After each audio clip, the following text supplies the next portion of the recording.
Olá, espero que estejam todos e todas bem. Neste vídeo, iremos aprofundar os nossos conhecimentos sobre o tema das masculinidades negras e entender qual é o lugar do homem negro em uma estrutura patriarcal dominada e controlada pelo homem branco. O tema das masculinidades negras apresenta-nos uma perspectiva ainda desconsiderada pelo meio acadêmico e pela sociedade brasileira em geral, que é a busca por entender qual é o lugar do homem negro em uma sociedade dominada e controlada pelo homem branco. Tudo bem? Bom, primeiramente devemos entender o que significa masculinidades negras. E a priori podemos depreender que masculinidades negras são os modos diversos pelos quais homens negros constroem, vivem e expressam sua identidade masculina em contextos marcados pelo racismo, pela desigualdade e por expectativas sociais sobre o que é ser homem negro em uma sociedade que valoriza o homem branco e desvaloriza o homem negro.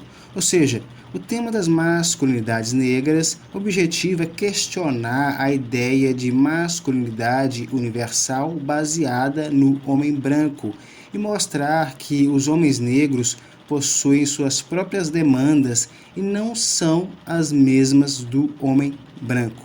Tudo bem? Para respaldar o nosso vídeo, iremos utilizar alguns artigos que tratam sobre o tema. O artigo que iremos analisar objetiva apresentar-nos possibilidades de interpretações sobre virilidade, masculinidade e suas conexões com a mestiçagem, e propõe a existência do que é chamado de duelo viril. De fato, além de refletir esse artigo, também iremos meditar diversas outras questões que permeiam a existência e a resistência do homem negro em uma estrutura patriarcal dominada e controlada pelo homem branco. Tudo bem?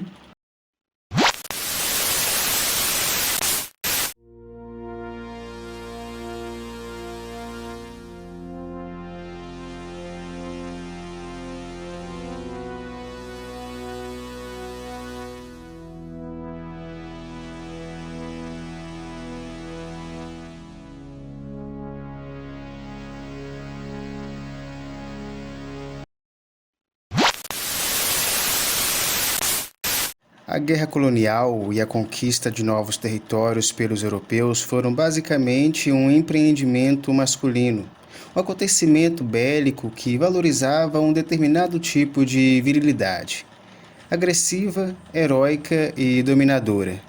O colonialismo se constituiria em uma máquina de fazer verdadeiros homens, estabelecendo o poder viril da metrópole através do mundo.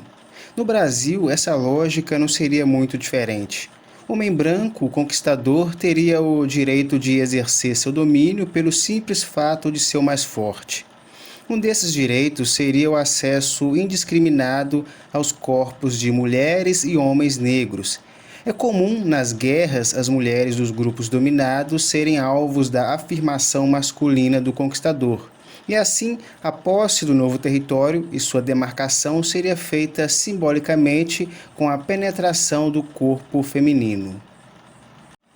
O triunfo sexual sobre a mulher do outro é uma forma não só de degradação dela, como uma forma de desvirilizar os homens não brancos, vistos como incapazes de proteger as mulheres de seu grupo étnico-racial. No Brasil, mulheres indígenas e africanas foram alvos desse processo, como os números supracitados de Marcelo Paixão sugerem. Carlos Mu, 2012, usa a noção de mestiçagem compulsória para se referir ao estupro sistemático de mulheres e como isso seria parte de uma estratégia de dominação colonial. A capacidade que têm os machos de todas as espécies de fecundar centenas de fêmeas no período de um ano representa uma arma eficaz de destruição da coesão étnica ou racial de qualquer população alvo conquistada. Vedar o acesso às fêmeas do segmento conquistador, ao mesmo tempo em que se promove uma vigorosa política de agressão sexual contra as mulheres do segmento subalternizado, produz resultados assombrosos em um período relativamente curto, às vezes inferior a 3 gerações. A partir das citações analisadas, poder-se-á apreender a importância de se entender o processo de colonização no Brasil para se compreender o modo como se deram e se dão as relações sociais estabelecidas. A invasão desse território ocorreu a partir de ações masculinas brancas, que fomentou uma virilidade extremamente violenta, onde o homem branco escravizou e dizimou homens indígenas e negros e estuprou as mulheres indígenas e negras. Podemos entender que a masculinidade hegemônica durante a colonização foi a do homem branco, porque ele venceu o homem indígena dentro de seu próprio território e venceu o homem negro na África e o traficou e escravizou no Brasil. A virilidade e a masculinidade imposta na sociedade brasileira é produto do modus operandi das relações estabelecidas no processo de invasão desse território. Ou seja, desde o processo de invasão, a masculinidade e a virilidade que impera no Brasil é a do homem branco. O homem negro e o homem indígena compõem uma masculinidade subalternizada perante a do homem branco, pois, em questão de estrutura política, econômica e jurídica, quem domina é o homem branco. Se na colonização a virilidade e a masculinidade eram exercidas pela força física da violência, atualmente elas são exercidas pelo poder e pelo dinheiro. Tudo bem? Gilberto Freire enaltece o caráter assimilacionista e viril do colonizador português que garantiria sua dominação colonial através do sexo com as mulheres dos grupos a serem dominados. A manutenção e ampliação do poder do homem branco no Brasil dependeriam, em grande medida, do seu crescimento demográfico, e para isso a dominação sexual brutal da mulher negra e mestiça seria indispensável. Assim, a relação entre virilidade e fecundidade torna-se fundamental. Além do mais, os traços dos homens brancos seriam aqueles que, hipoteticamente, prevaleceriam nessa mistura, caracterizando-o como o agente branqueador dos brasileiros. Para o intelectual e ativista Abdias do Nascimento, a simples existência da mulata já seria uma equivalência da agressão sexual colonial. O autor se recusa em compreender a mestiçagem como um mecanismo de conciliação entre negros e brancos. Pelo contrário, para ele isso só mostraria o quão nocivo seria a interação sexual entre o homem branco e a mulher negra em uma sociedade marcada pela arbitrariedade e tirania da escravidão. A norma consistia na exploração da africana pelo senhor escravocrata.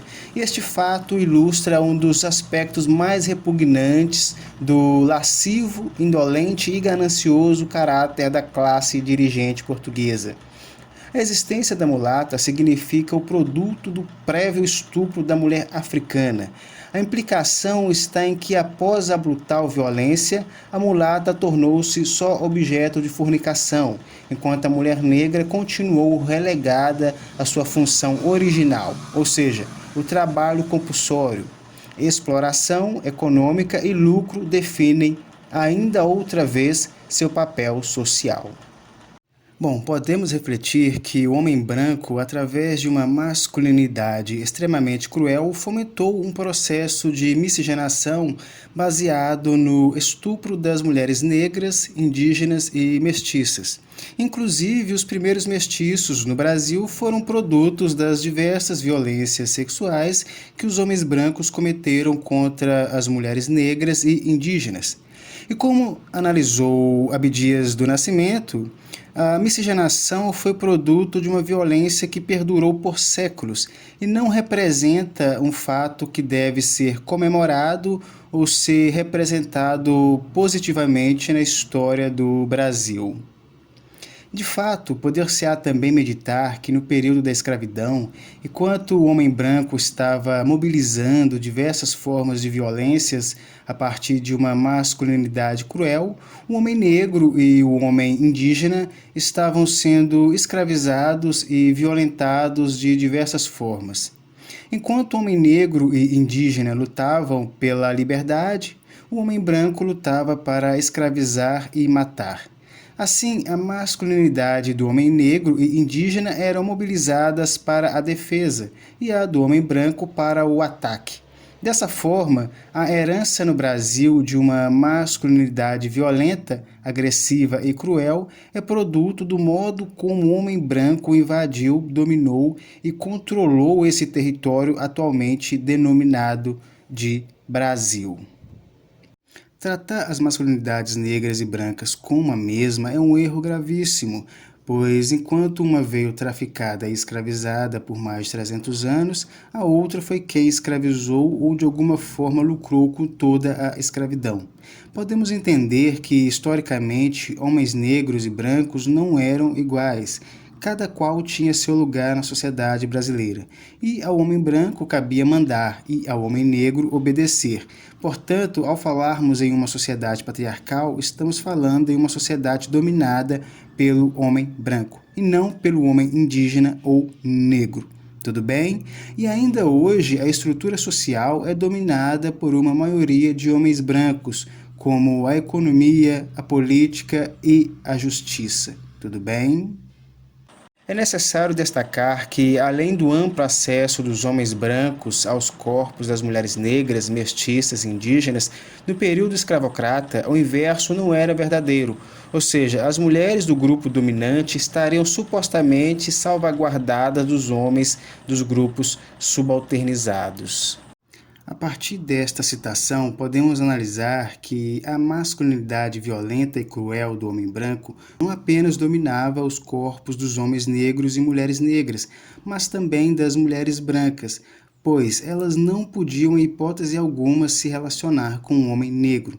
É sabido que, além disso, a mulher branca precisava de autorização do homem branco para coisas simples do cotidiano e eram controladas e vigiadas de todas as formas. Bom, podemos concluir que as masculinidades negras nos fazem refletir como o homem negro é mais uma vítima de todo o sistema patriarcal forjado pelo homem branco. Atualmente, o duelo viril ou a disputa entre homens negros e brancos por acesso às oportunidades sociais mantém a maior parte dos homens negros em desvantagem em relação aos homens brancos.